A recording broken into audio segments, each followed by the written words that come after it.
Ya estamos de vuelta aquí en su programa El Punto. Ya saben, todos los martes de 5 a 6 de la tarde, aquí con nuestra compañera Rosario Gamba, que nos hizo el favor de venir hoy, y Javi Águila. Vamos a entrar al tema del debate. No es cierto, no, del mundial. No, ya hablamos del mundial, no. Vamos a seguir ¿con qué? Nos dices como diría Vicente Fox Charito, José Luis Borges, vamos a ir, ¿verdad? Sí, qué vergüenza también. Bueno, en fin. Dice, hoy. No, Jorge Luis, ¿verdad? Nos vas a hablar de Jorge Luis. Sí, fíjate que se me hace muy importante, muy interesante, porque ahorita como sea ya tocamos rápido el ámbito de la música, ya mencionamos a un poquito de la mitología. Sí, así es. La literatura también es un caso importante, y en donde, para empezar, está Helen Keller, ¿no? Que a pesar de tener todos los problemas del mundo, digo, no sé si ustedes lo sepan, ¿no? Pero ya ves que ni hablaba, ni oía, ni veía, o sea, tenía todos los problemas de la vida, ¿no? O sea, no le faltaba nada de ninguna enfermedad a esa pobre mujer. Sin embargo... Era hipocondríaca a nivel, No, lo que pasa es que no es que fuera hipocondríaca. De todo estaba... Sí, nació prácticamente sin ningún sentido activo, por decirlo de cierta manera, ¿no? Entonces, en una entrevista, una vez le hicieron una pregunta, y la pregunta era a ver, Helen Keller, ¿tú crees que haya algo más grave y más trágico que no ver? ¿Que vivir sin ver? Y ella, sin pensarlo, dijo sí, ¿no? Así de categórica, sí, un sí rotundo. Porque lo peor es poder ver y no tener una dirección, no saber a dónde vas, no poder ver tus objetivos, no poder ver nada, ¿no? Y yo creo que esa respuesta es magistral, sí, ¿no?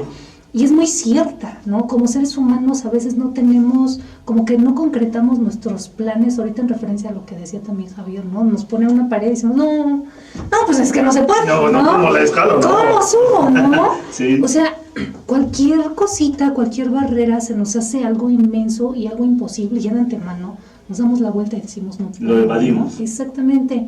Mientras que personajes como Borges, como Helen Keller, dicen, no, o sea, ¿cómo que no? Mangos. ¿No? Con permiso, que ahí les voy, y no me estorben, porque yo voy con todo. Esa decisión, esas ganas de vivir, esas ganas de que con lo que tienen, lo potencializan y hacen cosas increíbles. De verdad es que es algo precioso, ¿no? Y como bien decía Javier, es algo de reflexionar, ¿no? Es algo de ponerse a pensar, pues uno qué, ¿no? De repente en el programa se transformó, ya vamos a tener muchos deprimidos en el video. Cuando se vea Cari y Charito ya van a decir, ay Dios mío, no leíste la cartilla de manera monumental. No, es que sabes que, fíjate que esto tiene, platicando con un especialista, porque fui a un curso y así, nos decía que esto tiene mucho que ver porque, sobre todo con los latinos, el que no concretemos ciertas cosas es porque somos muy emotivos. ¿Eso qué quiere decir? Un anglosajón, cuando se levanta, saca su manzana de la canasta o del refrigerador, pero ya está pensando qué va a hacer para volver a reponerla. ¿Cómo va a volver a juntar comida para tenerla y cómo se va a alimentar durante el invierno, futuro, ¿no? O en las vacas flacas que decir, exactamente, piensa a largo plazo. Y nosotros, A ver, nosotros contrario a eso sacamos la manzana del refrigerador y seguimos como si nada, ándale. ¿Sabes qué? Pero veces para mañana. No, pues las dos y ya veo cómo me la pongo después. Exacto. Eso tiene mucho que ver con nuestra emotividad. O sea, nosotros somos como bien dices, pues de una vez, ¿no? Y que digo, si es una, ¿qué más da que sean dos, no? Y después vemos. Es cierto. Eso tiene mucho que ver, y eso es lo que de cierta manera también se dice que los anglosajones son fríos, ¿no? Esa frialdad, pero no es frialdad, es que en su carácter tienen ciertos parámetros que cubrir, ciertas metas que lograr, ¿no? Mientras que nosotros no. Pero nosotros, pues, hace hambre por las dos. Por si da hambre. Por si las dudas, así vivimos, ¿no? Pero bueno, eso es algo muy, muy, muy curioso. Muy peculiar. Pues sí, ¿no? Y cómo nosotros hemos aprendido a manejarnos de esa manera, y por esas razones que tampoco significa que vamos a vivir preocupados por esa situación, ¿no? Pero sí habría que tenerlo un poquito en cuenta y dejar de andar. También a lo mejor como algo de planificación, ¿no? Nos falta prever, ¿no? De prevención, como mencionan aquí ustedes, ¿no? Fíjate que eso que dices es cumplir nuestras metas, ¿no? Sí. O sea, el dicho de esta manera, nunca apartar pues, la mirada de lo que queremos, ¿no? Porque fíjate que algo que dices, eso de que somos muy emotivos, fíjate que a veces este rollo de que comienzas un proyecto, ¿no? En el camino de desarrollo de pues, te topas con diversos obstáculos. Más que obstáculos, vamos a llamarlos circunstancias, ¿no? Circunstancias que te pueden decir que pueden hacer que lo abandones, desistas, o continúes con más ganas y hasta llegar a, ¿no? Por ejemplo, yo en una ocasión escuchaba una canción y tiene que ver con lo que no se me acuerdo ahorita que decías eso de los europeos. Una canción española de un rapero que decía ¿cómo era? Muchos han perdido y muchos han perdido y no van a volver, han olvidado lo que querían ser, ¿no? Entonces cuando tú de niño tienes todo eso de que, ay, de grande quiero hacer esto, o esto o aquello, ¿no? Y a través del tiempo te vas dando cuenta de las dificultades de lo difícil que es llegar a ese punto, y obviamente empiezas a abandonar lo que tú quieres. Es porque dices, es que, ¿sabes qué? Es demasiado trabajo, voy a estar solo, no voy a tener a nadie, mi familia no me va a apoyar, ¿no? Pero sí, efectivamente, y característica, como lo comentas tú, ¿no? Del latino, ¿no? Y fíjate, eso que comentas, Javi, más en específico en el mexicano, es el famoso síndrome del jamaicón. Que si voy a extrañar las tortillas en las Europas, que si no está mi mamá, mi papá, que cómo va a trabajar. Porque eso es cierto, también somos los latinos de el cotorreo, aquí lo ameno. Llega un trabajo y todos muy fríos, muy serios, a lo que van. Y es donde nosotros decimos, no, pues nomás no me hallo. Como está comentando Javi, ¿no? De extrañas todo. Sí. Y yo creo que a veces también son obstáculos muy fuertes que nosotros mismos nos ponemos. Sí, claro está. Porque cómo es posible que mucha gente sí lo sobrepase y nosotros no, ¿no? Bueno, algunos de nosotros sabrá quién sí, ¿no? Imagínate, terminas regresando, no, ¿por qué no te quedaste? No, es que los vecinos no me hablan, los amigos del trabajo no vamos a echar las chelas, no hay aquí convivencia, cotorra, o sea, todo ese tipo de detalles. Sí, así es. Que voy a comer y no están mis tortillitas con mis rajitas, como unas cosas muy extra, y por esos detalles son que como que nos quedamos estancados. Sí, así es. Y ahorita que hablan de comida, precisamente, pues es que la vista tiene mucho que ver con la gastronomía, ¿no? Al grado de que hemos adoptado. Nosotros damos por hecho que ciertos, por ejemplo, un caramelo, si lo vemos de color verde, entonces asumimos que es de limón. Sí, rojo, de la vista nace el amor. Es de y uno fresa, rojo que es de cereza, cereza, sí, ¿no? cierto. Aunque quizá no lo sea A lo así, mejor es de ¿no? sandía. Exactamente, ¿no? De grosella. Pero uno ya tiene ciertos estándares establecidos. Naranja. Sí, que como en movimiento, naranja. Exactamente, ¿no? Y entonces, en base a eso, hemos desarrollado para poder expresar que estamos ya con esa sensación de qué rico, ¿no? Uno empieza a salivar, es porque uno tiene ese dicho de como con los ojos, ¿no? La comida entra por morado, por uva. los ojos. Ya se sabe que el morado, ¿no? es uva. Y en los colores los hemos adoptado de Sí. que ciertas cosas son de color berenjena, que ciertas cosas son de color verde Oye, Charito, ¿y qué hacemos ¿no? con los daltónicos? Pues yo creo que están en problemas. Fíjate que así como ciertas cosas que limitan a los sentidos, es como cuando la gente que nos dedicamos a esto de la cocinada, hay gente que por tanta, la tristeza es tan grande cuando pasa un episodio fuerte, trágico, y llega a perder el sentido del gusto, ¿no? Y entonces comes por comer. Comes porque tienes hambre. Pero y obviamente tienes esa sensación de saciedad y todo, pero ya no disfrutas, ¿no? Ya no percibes a lo que sabe una manzana, así lo dulce o lo ácido de un limón, ya no. Entonces yo creo que te pierdes una parte muy importante de la vida, ¿no? Ese placer. Es que depende, Charito, si es manzana anglosajona o manzana latina. No, desde qué perspectiva se ve, ¿no? No, es que yo creo que en ese sentido todas las frutas, hay raras excepciones, pero en general yo creo que todas tienen lo suyo, tienen su encanto, ¿no? Y entonces eso nos ha llevado a que me lo como con los ojos, ¿no? a otra frase también que tenemos nosotros de se me hizo agua a la boca, ¿no? Lo cual también es precioso. Sí. Y van unidas una con otra, ¿no? Eso nos hace saber que... Oye, o de la vista nace el amor, ¿no? Exactamente, ¿no? Me tiene que gustar lo que veo. Llámese todas las denominaciones. Es lo que te iba a decir.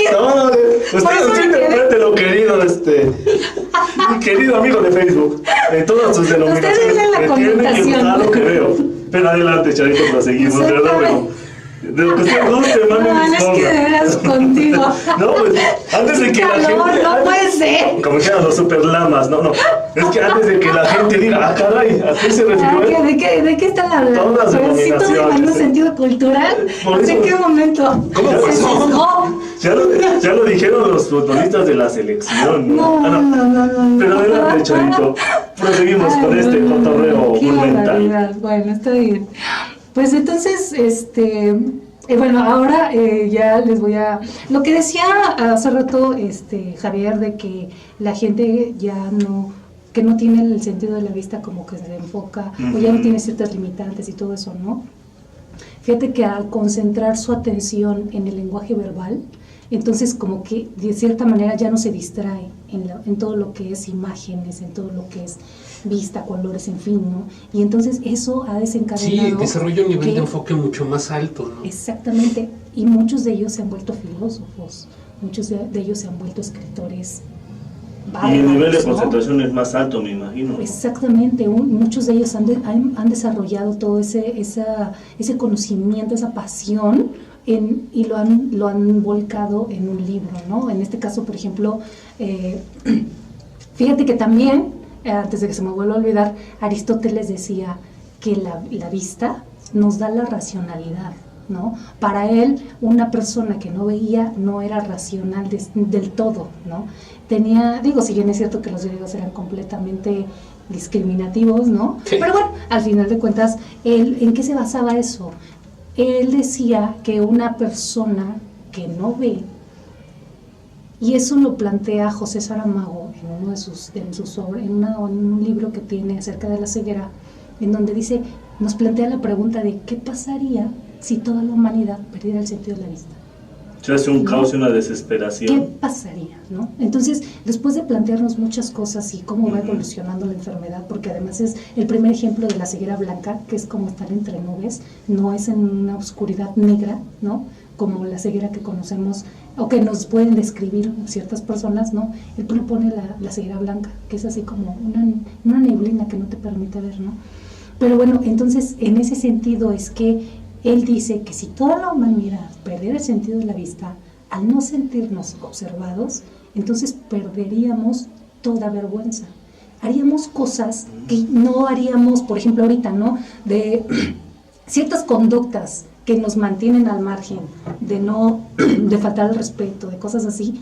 En ese momento daríamos rienda suelta a todas nuestras bajezas, si lo quieren ver así, ¿no? Entonces, es muy interesante y eso va muy de la mano con lo que... Por esas razones que Aristóteles, o en base a eso, explica muy bien el por qué él decía que la vista nos da la racionalidad, porque entonces nos frenamos, tenemos ciertos límites. Y también iría de la mano con el sentirse observado, o las miradas como el... Es eso lo que, al no sentirte, eso no significa que las personas que no ven sean sinvergüenzas, no. O sea, esto es en un contexto universal, o sea, en el que nadie tenga de cierta manera la ventaja de vernos, ¿no? Y esto viene apoyado en un experimento que hicieron muy sencillo y precioso, a mí se me hizo muy tierno además, ¿no? Entonces, en una salita así más o menos, encerraron a 5 niños. Y les dicen, a ver, aquí hay un pastel de chocolate. Si no te lo comes, te voy a dar otro. Ahorita regreso. Y se salen. Y entonces el niño está en esa... Con la tentación. Exactamente, ¿no? En ese debate de... Me lo he hecho, pero van a ser 2 y me aguanto, ¿no? Exactamente. Híjole. Total, ¿qué conclusión? Los 5 niños se lo comieron. Y entonces entra el científico y dice, no, pues perdiste. No, pero bueno. Sí, ¿no? Y entran otros 5 niños en la misma salita y les dicen lo mismo, les dejan el mismo pastel de chocolate, todo lo mismo, pero les dicen, te voy a estar observando, mira, por esa ventanita que está ahí enfrente, por ahí te voy a observar, a ver si te lo comes o no. Corte A, conclusión, 4 niños se abstuvieron y un niño cayó en la tentación, ¿no? Dijo, pues ya será lo que tenga. Pues ya estoy aquí. Pues ya estoy aquí, pues ya pasar lo que tenga que pasar. No le pedir perdón que pedir permiso. ¿Eso qué nos dice? 1, apoya lo que les acabo de decir, que nos plantea José Saramago. 2, se dice que así se creó la religión. Nosotros, al sentirnos observados por un ser superior, por un todopoderoso, entonces nos frenamos y no hacemos ciertas cosas porque chino me vaya a estar viendo que estoy haciendo algo malo, Los ¿no? pecados capitales, ¿no? Exactamente, ¿no? Y entonces eso también viene a reforzar lo que decía Aristóteles de cómo el sentido de la vista te da cierta racionalidad, ¿no? O sea, cómo todo tiene que ver, todo va entrelazado y todo, una cosa va unida a la otra, aunque sean diferentes etapas, si se fijan, o sea, no tiene que ver una cosa con la otra en cuanto a... El primer experimento, ¿no? dio fuerza de voluntad, ¿verdad? Por los suelos. No, es que es real, cuando a ti te dicen, te voy a estar vigilando, no, híjole, como que sí... Estatuas de marfil. Sí, sí, y en unos sí niños que, ¿cómo te explicas que 5 sucumbieron, aunque sea darle el dedazo al pastelito, y a los que les dijeron, te voy a estar checando, no lo hagas, te voy a dar otro? A los 10 les dijeron que les iban a dar otro de recompensa si no lo hacían, ¿no? Pero la mitad sí y la mitad no. ¿Por qué? Porque los estaban observando. Eso cambió la historia, ¿no? Eso lo cambia todo. Entonces, eso explica muchas cosas. Además de que Santo Tomás de Aquino, él decía, a través de la historia, los sentidos han sido como que exaltados de cierta manera, ¿no? Pero eso va dependiendo de la época. En este caso, en la época de Santo Tomás de Aquino, decía que el sentido de la vista era el sentido más espiritual que tenía el ser humano. ¿Por qué? Porque con los ojos podíamos observar la luz, y al observar la luz ellos lo asociaban con lo divino. Por eso en las iglesias tienen los vitrales. Si te fijas, ninguna iglesia es oscura. No. Siempre tenían que, a pesar de ser construcciones magníficas y enormes, siempre debe haber ventanas. Esas entradas de luz, pero esas entradas de luz diseñadas para que los destellos entraran de tal manera que te hicieran sentir en un ambiente solemne. ¿no? Y que estabas conectado con la divinidad. Dirían por ahí, la luz. O sea, que Dios estaba a punto de entrar por la ventana, no sé. Exacto. Que te comportaras, por favor. Sí. Y es por eso que quizá, disculpa que te interrumpa, ahora estoy relacionando todo lo que me estás diciendo, es por eso que quizá que los vitrales, obviamente, que están en las ventanas, tienen siempre figuras divinas, ¿no? Ah, claro, sí. Para que en el momento en el que tú veas por dentro ese vitral, relaciones inmediatamente la divinidad de la figura que estás viendo, ya sea una virgen, ya sea un santo, con la misma entrada de la luz. De hecho, fíjate que leyendo algunas otras cosas, incluso hasta esto ha servido para hacer algunas estrategias publicitarias o de propaganda, ¿no? Ahorita que estamos en esta temporada de política, y principalmente quien utilizaba ese tipo de estrategias era Porfirio Díaz.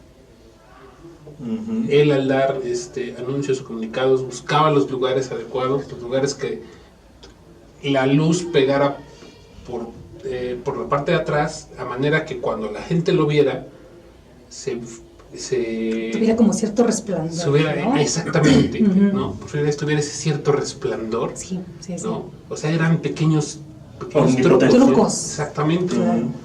Claro, sí. Yo me acordé del hijo del Agüizote, no sé por qué te estás contando todo esto de Porfirio Díaz, periódico antañero, pero por favor, Charito, pues, ya te interrumpimos, ¿verdad? Sí, no, está perfecto, ¿no? Entonces, porque otra de las razones por las que Santo Tomás decía que era el sentido más espiritual es porque al ver a la otra persona no había ningún contacto físico, de tacto, entonces no había pecado, ¿no? Cosa que ahora ya sabemos que no, por lo que decías de... caray. De que, o sea, con ver, ya te estás imaginando... Y todas sus denominaciones y no estamos descubriendo el hilo negro tampoco. Exacto, ¿no? Entonces, por eso puntualicé antes, sí, claro, que eso va cambiando conforme avanza la historia, ¿no? Y su conductor, mal pensado, fue el que compuso esa oración, ¿verdad? Exactamente. Bueno, entonces, ahora sí, ya les voy a hablar. Bueno, entonces todo eso, obviamente, repito, dio paso a gente que, lejos de lamentarse por su pérdida, ¿no? Lo supieron utilizar a su favor, ¿no? Y crearon obras preciosas, en este caso Jorge Luis Borges, que es como que el escritor erudito más importante de la historia, ¿no? O sea, él sabía, hablaba muchas cosas, y eso nada más en el trayecto que hacía en el tren, la verdad es que ahorita no quisiera hacer una barbaridad, no me acuerdo qué, pero en el viaje, así como nosotros ahorita vengo en el transporte para llegar a Jalisco, Puebla, algo así. Él aprendió idiomas, él aprendió muchas cosas importantes, ¿no? Entonces ahí te das cuenta de la genialidad del maestro, ¿no? Pero bueno, entonces él ya sabía que se iba a quedar ciego desde siempre, pues, ¿no? Porque en su familia era esa enfermedad. Era algo recurrente, ¿no? Sí, era una extraña enfermedad, genético. Extraña herencia, por decirlo así, ¿no? Entonces él ya sabía, sabedor de esa situación. Entonces es como cuando, supongo que le pasó con lo que nos pasa a cualquiera cuando dices, esto está aquí por tiempo limitado, ¿no? Entonces, si no lo aprovechas ahorita, bye. Supongo que a él le pasó lo mismo con los libros, ¿no? Ese pasión, ese amor por devorar los libros, ahora, era porque sabía después, que en cualquier momento... Oye, Chito, a lo mejor te pongo en aprietos, pero más o menos como a qué edad a Jorge Luis le detectaron ese problema. Mira, aquí más o menos. Sí. Nada más, yo tengo el dato de que es desde niño, ya sabía que se iba a perder la vista, y porque fue paulatino. Su rama paterna, por el lado de su familia paterna, es donde tiene esa pérdida de la visión, pero no, la verdad es que no tengo el dato de a qué edad la perdió. Lo que sí sé es que fue en el trayecto del tren, cuando le habían dicho, no debe de usar una luz tenue, ¿no? Debe de ser una buena iluminación. Pero él tenía tanto amor por la lectura que él leía en el tren y ahí fue. Oye, y ya fue un problema irreversible, ¿no? Sí, por supuesto. Que con los años ya. Sí, exactamente. ¿Y más o menos como qué edad ya fue cuando la perdió? Total. Ahí también, la verdad es que no me acuerdo, y ahorita buscarlo, sí. Dice, ¿por qué me pregunta eso? ¿Sabes qué es evita? ¿Por qué es impertinente? ¿Por qué no me pregunta antes de si tengo la respuesta? ¿Por qué pregunta en vivo? No, está perfecto. Lo que pasa es que si lo traigo, tendría que buscarlo en las hojas. No te preocupes, Charito. Pero sí, fíjate, de estos juegos que nos estás comentando, creo que la primera vez que lo escucho, que es una enfermedad, que bueno, le pasó con su familia, que es algo genético por herencia, como comentas. Sí, su familia. Que poco a poco la fue. Fíjate, a lo mejor si a nosotros nos pasara eso, a lo mejor también, ¿qué tal ahorita estaríamos, Charito? No, de aquí en 10 años voy a perder el sentido de la vista. No, pues ya desde ahorita. Exacto, está leyendo, pero ¿qué tal? Lamentablemente, como sabemos que, afortunadamente, a lo mejor nosotros ya llega un poco la vista un poco cansada, sí, pero vemos. Pero ahí estamos, sí. ¿Qué hacemos, Charito o Javi? Nos tiramos a la hamaca. Pues veo cuando puedo, un libro de vez en cuando, me pongo a ver la tele, ¿no? Sí. Ya para los más elegantes, pues el libro vaquero, aquí, allá, y los pasa. Más elegantes. Sí, ¿no? Y así ocurre, ¿no? Porque realmente no aprovechamos la vista o los sentidos como debiera de ser.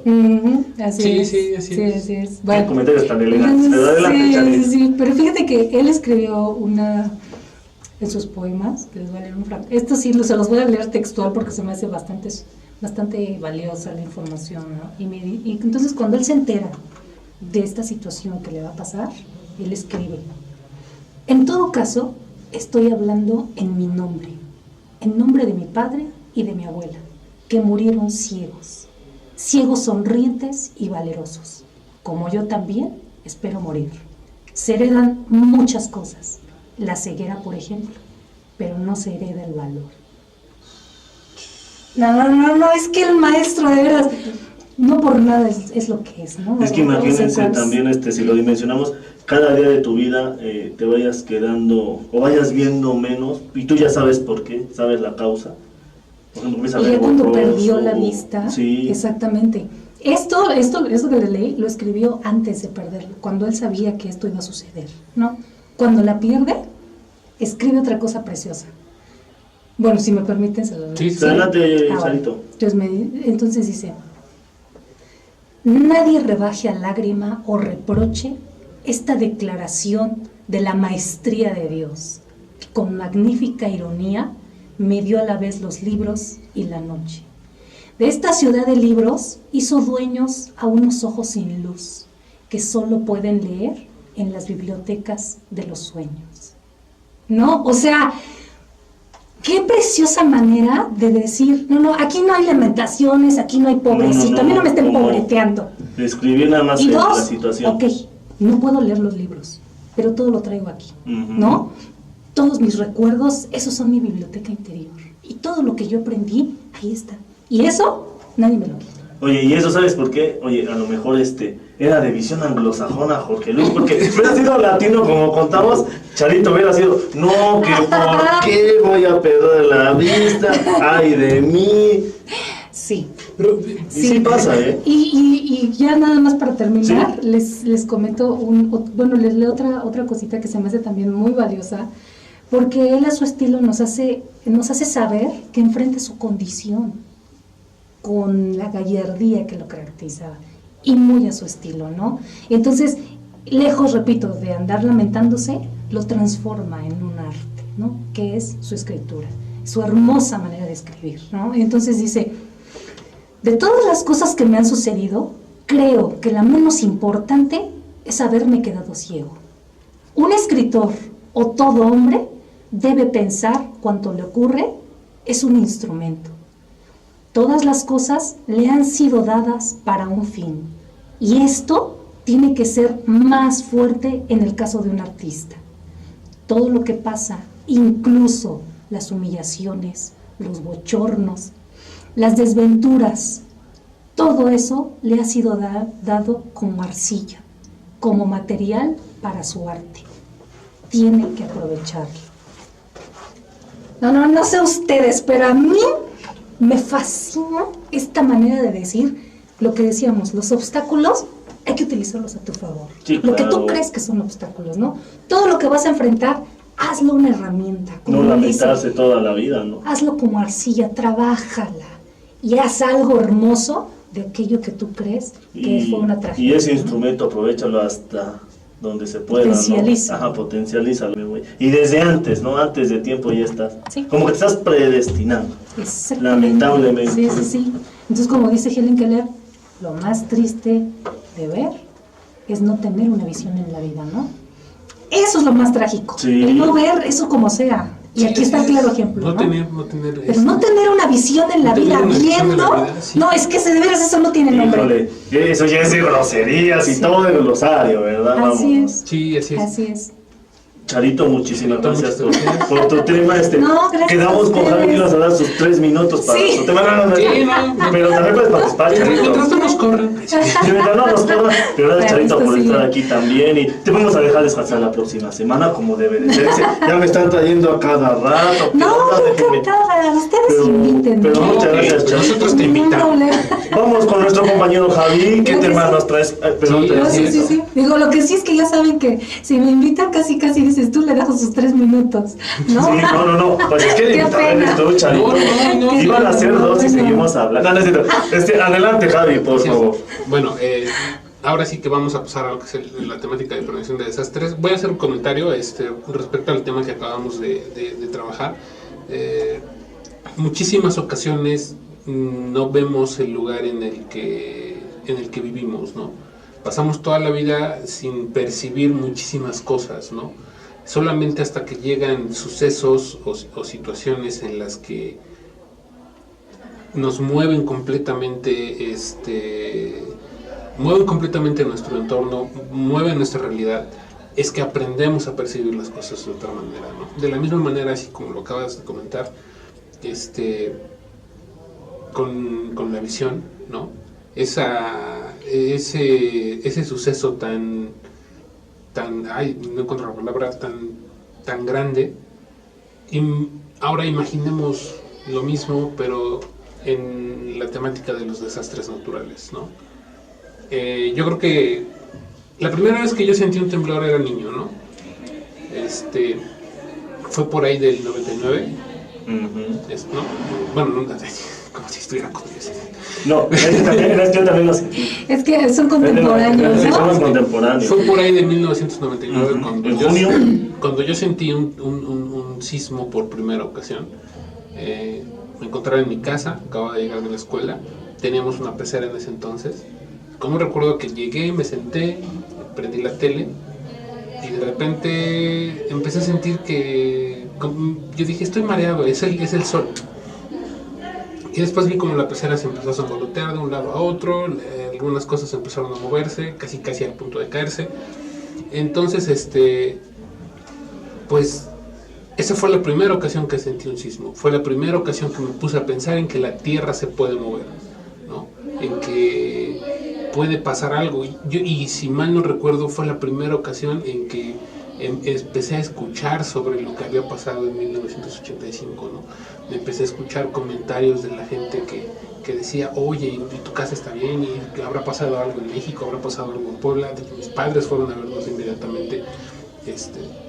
Y es entonces que, pues como ya lo comenté, por primera vez siento un sismo, por primera vez me doy cuenta de que se puede dar, puede suceder, puede pasar, ¿no? Pasados los años, después de aquel suceso, se regresa a la inconsciencia de decir esto no puede suceder o esto no puede, o quizá esto no, o sea, cae en el olvido, ¿no? Dicho de esa manera.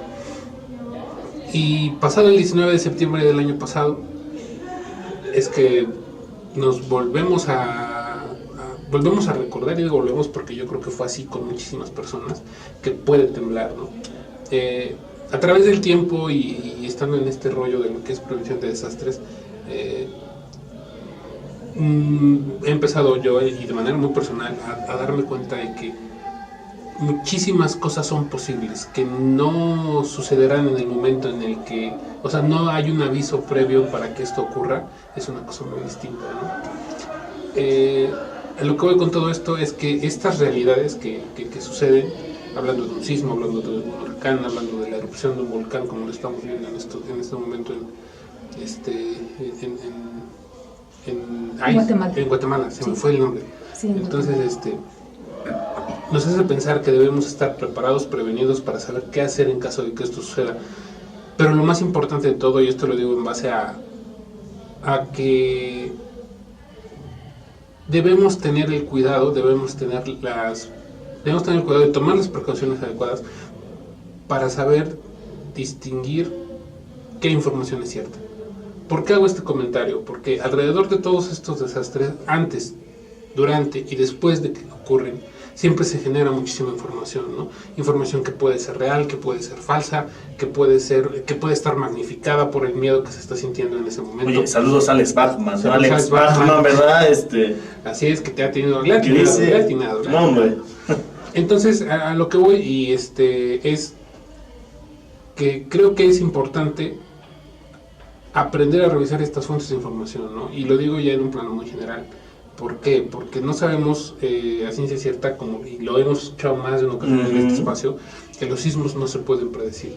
Se hacen estudios, se llegan a hacer cálculos, ¿no? Pero como tal no hay algo o alguien que te diga, ¿sabes qué? El día tal, a la hora tal, va a temblar, prepárate. No se puede. Ahora sí que quiero utilizar este espacio para recordarle a toda la gente que de la misma manera que, como lo comentaba Rosario al principio, debemos tener la sensibilidad para poder darnos cuenta de lo que circula a nuestro alrededor, y de ahí poder obtener obtener lo más valioso que yo considero ahí es información, pero lo más importante, información real, ¿no? Sí, claro, si no dejarse llevar por la gente alarmista y amarillista. Exactamente, ¿no? Sí, porque dejemos en claro una cosa. Sí. Este tipo de, vamos a decirlo de esta manera, este tipo de información falsa muchas veces es generada por el miedo, ¿no? Por miedo, por estrés, por lo que puede llegar a suceder, por lo que ya te sucedió y sientes o piensas que puede volver a pasar, ¿no? Por ese miedo, por ese estrés. Sí. Entonces, pues lo más importante aquí y ante todo es que podemos decir, es que las autoridades deben informarnos sobre estas cosas, sí, pero pues debemos entender, y volvemos al punto principal, que este tipo de desastres no se pueden predecir, ¿no? Que la herramienta más importante que podemos tener y utilizar es la prevención, ¿no? Es saber qué hacer en este momento. Eso de no correr, no grito, no empujo, tiene que formar parte ya de nuestro, vamos a llamarlo así, de nuestro archivo informativo básico, ¿no? básico, O sea, ¿no? ya es algo que Sí, saber qué hacer, ¿por qué? Porque eso produce y genera muchísimos más beneficios, no sé, que creer en información que tal vez no sea cierta. No, y bueno, todo encaminado esto a que pues hay que empaparnos un poco más de esta cultura de prevención, ¿no? Porque pues obviamente dentro de una contingencia de este tipo, que ya puede ser un sismo, como ya lo he dicho, una inundación, la erupción de un volcán, pues en ese momento nosotros como individuos informados y preparados, podemos ayudar y contribuir a que la gente que está a nuestro alrededor pueda estar bien, ¿no? O sea, una persona informada vale mucho, ¿no? Una persona que sabe prevenir, que sabe qué hacer ante estas situaciones, creo que es muy, muy, muy valioso. Sí, así es, efectivamente. Charito, Javi, ya saben que el tiempo aquí es valioso y pues ya mi productor Chapu ya manda echando Sí, ahí. ya nos anda Dice sobre que todo. Charito se echó 5 minutos, Sí. todo el programa nada más 5 para Javi, pero te doy 5 que duran 10, pero ya no estaba ahorita haciendo señas el buen Chapu, ya. pero agradecemos, gracias Javi por estos comentarios. Y gracias a usted. Bueno, ahora sí que Javi. ya para cerrar, en lo que nos acabamos. En lo que llega nuestro productor, Exactamente. se atoró, está en el baño muy bien. Sí, no, bueno, la recomendación más, la mejor recomendación es, como ya lo mencioné hace un momento, revisar siempre fuentes de información fidedignas, ¿no? Obviamente, pues las instituciones se encuentran monitoreando este tipo de cosas, ¿no? Hoy en día, afortunadamente, la tecnología nos ha dado pues estas herramientas como son las aplicaciones que nos alertan cuando viene un sismo. Y lo más importante, y creo que es inculcar en nuestra familia este tipo de educación, de cultura de prevención, ¿no? ¿Por qué? Porque ahora sí que dicen que la educación viene desde casa, ¿no? Entonces yo creo que ese sería un muy buen principio. Ese sería un muy buen principio. Y pues, retomando un poco de lo que dice Rosario, también estar más al pendiente de lo que vemos, del lugar en el que estamos, ¿no? Para pronto, porque veía hace algún tiempo, hace algún tiempo teníamos por ahí, organizábamos una muestra de cortometrajes que tenían que ver con la prevención de desastres naturales, que esperemos retomar, ¿no? Este año. Y en uno de estos era el cortometraje de la historia de una niña que, estando en Indonesia, supo darse cuenta cuando un tsunami venía, ¿no? Entonces ella alerta a su familia y shalala. Entonces estos se pueden resguardar justo a tiempo. Después pues, el tsunami viene y pues, ya saben, ¿no? Las consecuencias del desastre y todo lo demás, ¿no? Pasado el tiempo, pues obviamente le hacen hacen este video con esta niña y simple y sencillamente dice que lo que ayudó a que ella supiera qué hacer en caso de que un tsunami se acercara fue ponerle atención a su maestro de geografía, porque su maestro de geografía les había explicado en una clase, tiempo antes de ellos irse de viaje, cuáles eran las señas principales para saber que venía un tsunami y qué hacer en caso de que esto pasara, ¿no? Entonces, pues esa es parte de la información, información útil, información verídica. Perdón que te interrumpa, Javi, ya está el productor aquí. Dice, ya, vámonos a hablar ahora. Pero le agradecemos mucho a Rosario Gamboa, Charito, gracias por haber estado aquí en el programa por segunda vez consecutiva. Sí. Hay que dejarla descansar, así que cambie equipo Pepsi en la banca, dice Javi que no, pero Charito dice no, dejen de descansar, dice, ¿verdad? No, con gusto. Dice Javi, dice que no. Javi, muchas gracias también por aquí haber estado en el programa. Sí, no, gracias a ti, Richard, y pues aquí estaremos como cada martes, hablando sobre estos temas, arte y cultura, como ya lo habíamos mencionado, no le hagas caso. No. No. Dice, ella quiere descansar, campeón. Dice no. Muchas gracias, mi buen Javi. No, gracias. Y pues, también estaremos tocando estos temas de prevención de desastres que pues ahora sí que es importantísimo. Es importantísimo, ¿no? Uh-huh. También un agradecimiento ya en controles a nuestro productor César Chapo. César Rodríguez. Oye, dicen que hay una taza, ahorita dijo una taza, quién sabe quién debe una taza, pero gracias Chapo también por haber estado acá en controles. Nos estaremos viendo, ¿verdad? Saluda ahí a la cámara, viendo y escuchando el próximo martes 19 de junio. Gracias Charito, gracias Javi, gracias Chapo. Esto fue El Punto Es. Hasta pronto, vámonos. Sí.